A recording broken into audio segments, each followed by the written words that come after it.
Татарстан настойчиво и упорно создавал свою идею меритократии, когда власть воспринимается как уважаемая, достойная, профессиональная и способная решать проблемы в интересах большинства населения. Но мы все-таки имеем сегодня авторитарную меритократию в Татарстане. Она была или вынуждена, или сознательно заложена еще во времена президентства Минтимира Шаймиева. Бергә бер усырда ике тугандаш республиканың итәкчеләре булып хезмәт итәргә насип булды. Ул усыр бик катмарлы вакыйгалар белән илебезне какшатты. Шул чакта без икебез дә бер төптән чыгып, илебезне таркатуга каршы чыктык. Уны хаклап калу өчен көрәштек.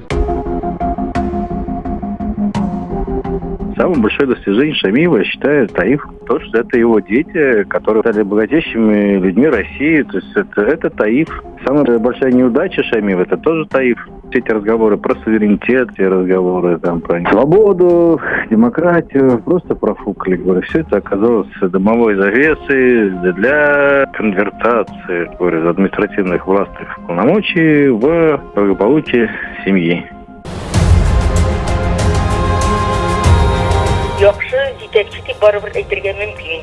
Менә тискәре яклары Минтимир Шәймиев Миннехановка үзеннән соң килгән президентка аягында нык басып торган, әмма милли йөзе булмаган Татарстанны калдырып тапшырып китте.